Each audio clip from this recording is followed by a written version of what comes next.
Avant, j'habitais dans un 20 mètres carrés. À deux, t'enlèves la salle de bain et les meubles, il te reste quoi? 1 mètre carré d'espace vital.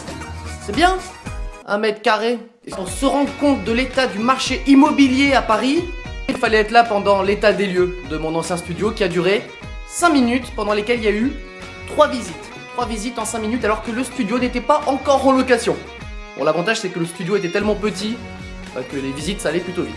Et je suis bien content de plus habiter dans cette pièce, hein, parce que en plus de l'espace vital relativement restreint, si quand même, les murs étaient composés de, comment dire, une sorte de feuille de calque en fait, hein, quand mes voisins parlaient j'avais l'impression d'être dans la conversation. Il faut savoir que les propriétaires sont les gens les plus parano au monde. Devant le gamin de 6ème sens qui voit les morts, ils te font signer 1 milliard d'assurance pour être sûr que tu vas bien payer ton loyer. Moi on m'a fait signer un papier qui m'oblige à payer mon loyer, même après une catastrophe naturelle du type météorite qui tombe et extinction de l'espèce humaine. Juste au cas où. Ah je déconne. C'est quoi ce papier alors?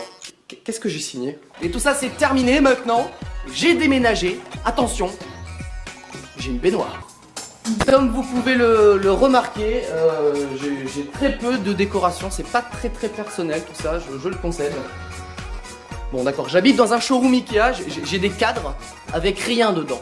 Je ne connais pas cette personne. Je n'ai pas de chat non plus. Hein, non. Bon, par contre j'ai un petit problème avec cet appartement au niveau de la serrure. À chaque fois que je vois ça, je me dis pourquoi? Pourquoi?